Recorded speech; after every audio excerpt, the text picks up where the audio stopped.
moi, je crois personnellement, enfin, je dis personnellement, oui, en effet,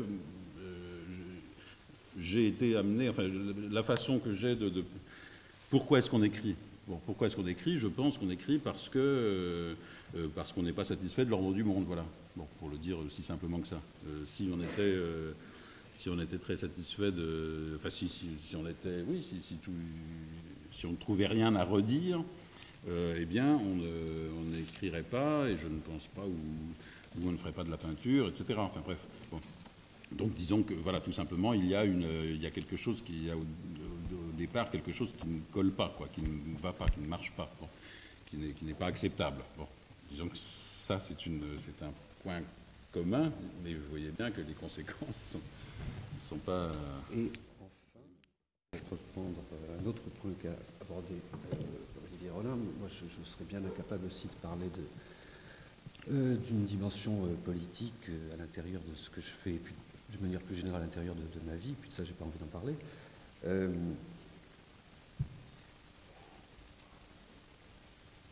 Je ne suis pas tout à fait certain d'être d'accord avec ce qu'il disait sur la nécessité romanesque, ou même la nécessité, disons, artistique au sens large, musicale, picturale, etc., comme d'une insatisfaction générale du monde. Je crois que, certes, c'est là, mais ça part peut-être sans doute d'une insatisfaction de son propre monde. Et je crois que c'est peut-être le déclic, le point de départ, le déclencheur de cette activité bizarre qui est de construire des moteurs fictionnels.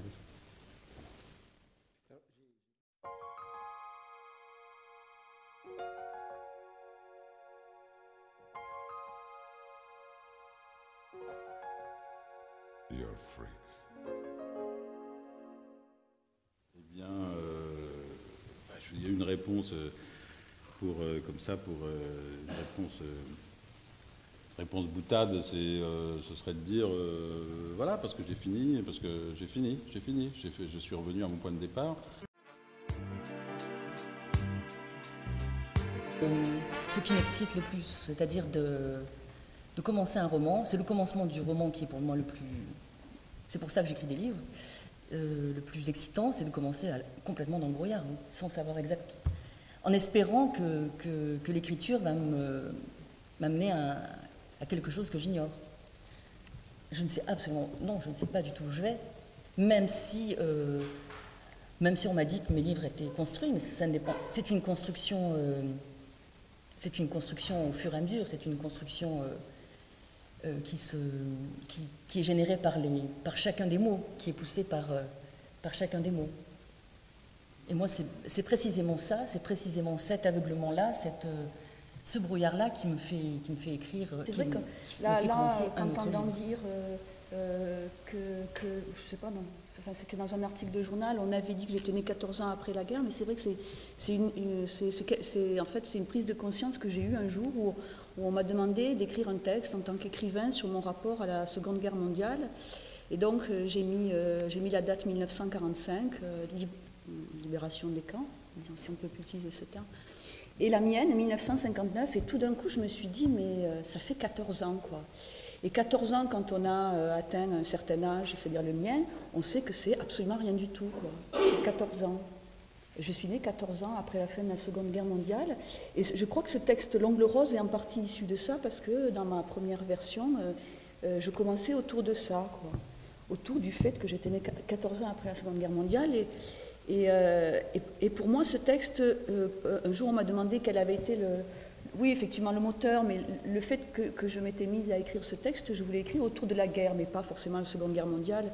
Il y avait d'autres choses qui traînaient dans ma tête, parce que je pense que je suis effectivement un enfant issu de la guerre et de plusieurs guerres, et qu'il fallait que je travaille sur ça. Alors au final, je me retrouve avec un livre qui s'appelle L'Ongle Rose, avec cette fouleur magnifique, et qui raconte une sorte d'histoire d'amour quand même. Oui, mais bon, une obsession. Mais il y a aussi la présence précise d'un personnage. Pour cette chose-là que j'ai dite, et moi j'arrive jamais à me sentir d'un endroit. Je vis depuis toujours dans l'arrière-pays niçois, mais quand on me demande est-ce que vous êtes d'ici, je dis non. Parce que c'est vrai aussi, parce que je suis née en Savoie, bon, ma mère était italienne, etc. Donc, je suis venue habiter dans l'arrière-pays niçois à 3 semaines, et pour ces petites 3 semaines... mais en même temps, c'est une chance, je trouve, parce que